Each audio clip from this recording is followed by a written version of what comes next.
What's up everyone, welcome back to another video. Today I'm gonna be making a video specifically about this thing, the CV90-105. And you can sort of see this video as a premium review or a buyer's guide if you're looking to get this in the future, or just a video for you to watch about this thing if you're thinking of buying it, you know? So, what is this thing exactly? Well, this is a CV90 but with a 105mm gun and a different turret. This thing gets access to DM33 as well as HESH, heat, and ATGMs that are actually tandem charge, which is very interesting.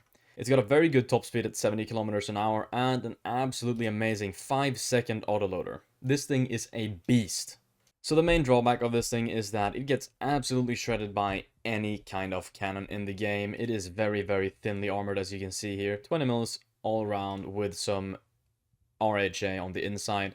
The upsides being that no armor is the best armor, as you say. So, let's get right into a game and show you what this thing can do. Alright, first game of the day, we got Flanders in Conquest mode.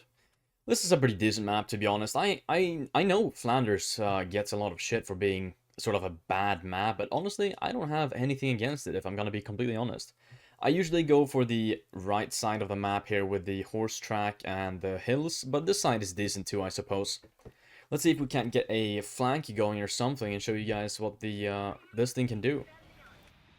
So a lot of people will shit on this thing and say that, you know, the DM33 is very lacking for this tier, but honestly at 10.0, 410 mils with 1500 meters per second and a pretty decent mass on this APFSDS. I mean, this will punch through anything you face, unless you get, of course, fully up-tiered, which can happen from time to time.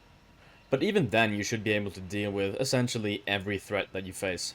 We got some tracers ringing out here. This is actually a good sign, because when people fire their machine guns, they're actually giving away their position. And a lot of people don't think about that, so they just fire their machine guns blindly and don't really think about it. I'm getting pushed here by a teammate. Thank you very much. There we go, first kill. And we got a Leopard right behind him. Looks like a T-72 of some sort there too. He's scouted and critted, very nice. Let's call in some RD on their position, see if we can't get some hits with that. That was a near death for me, if I'm gonna be honest. I thought we were gonna get pushed into fire by that Leopard, but it looks like we are good.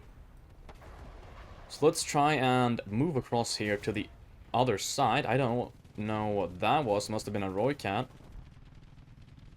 Let's get a shot off, see if that hits. Nope. Absolutely nothing. We got two people to our left on the cap. Let's keep our eyes peeled for these threats in front here. I know they're probably still in that same position, which is, honestly, probably a good thing for us if they haven't really moved that much.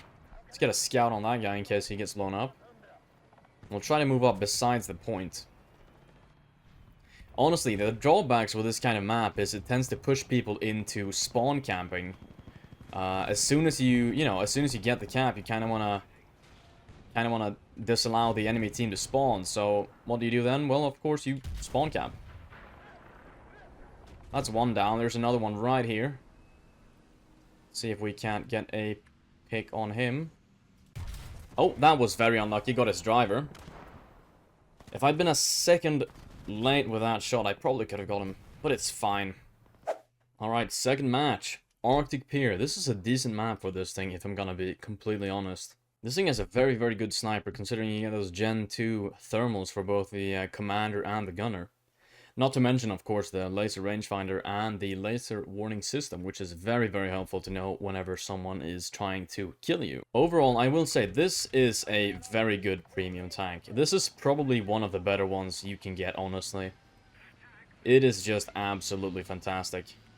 Now, I will say you also get a very high magnification on that. Oh, something's right there. There we go, that's a terms down. Well, something right behind him too. I think he probably realized that I was lasing him. Oh, someone way out left. Got him scouted, that's pretty good. Let's see if we can't get a push going, maybe towards A. I'm gonna try and sneak around here if that's possible. Now, I will say, this thing is very strong. However, I wouldn't suggest picking this as your first tank, as going head-on in engagement in this thing will most likely end up with you getting killed. Because this thing, at the end of the day, does not have any armor at all. And either you need to fire first, or you need to be very, very lucky to not go out first in an engagement. Got someone over here. Then another one. Can't get a gun on him before he sees us. There we go. That was highly unlucky, okay. Now that's one of the worst things you can do. So if you get tracked or something and you're completely demobilized, one of the worst things you can do actually is to pop smoke. Because if the person who fired at you knows that you're still there, that smoke is going to do absolutely nothing. There we go. Someone just took a shot at us. Very good thing we had that laser warning. I'm gonna take a peek here. Oh! Unlucky. He was right in front of us. Alright. On to the next game. Alright, Japan. Now this is honestly not a very good map, if I'm gonna be honest. Not for this tier at least. I mean, Japan is fine if you're playing like 5.7 or 6.7. Japan is fine, but when you get into these top tier games, Japan is... it's just a shit fest, man. At this point. This is not a good map. Alright, let's see what we can do here. Let's try to go up on the flank if we can. I'm thinking we get up to here. See if we can't pick some people off. We're trying to flank our team. So we kind of do a counter flank, if you will. I know for a fact there is something in front of me because I can hear him shooting. There's two of them, okay. First guy is dead. Let's see if we can get the drop on the second guy. He's gone. Very nice. There might be a third. This map is very tricky. This is what I'm saying, man. This map is... I'm probably the minority when it comes to these War Thunder maps, but honestly, man, those large-scale maps are so much better than these small-scale ones. If I'm being completely honest. Let's just post up here and turn off our engine, see if we can't get a pick on someone pushing by. Oh, that's an enemy behind us. Wow, I was not aware of that. I for sure thought that was a friendly. Glad we got that out of the way. I really thought that was a friendly, holy cow. I couldn't even... I couldn't recognize that 30 mil, honestly. Let's see here. Peeking out. Can't really see much. I mean, this is... I would say this is on the verge of spawn camping, to be honest. Yet again, what should you do on maps like these? When our team has the enemy cap zone locked down, you know?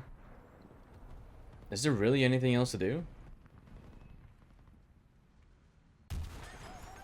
That was unlucky. So, the final verdict. Should you buy this thing? Well, in my opinion, yes.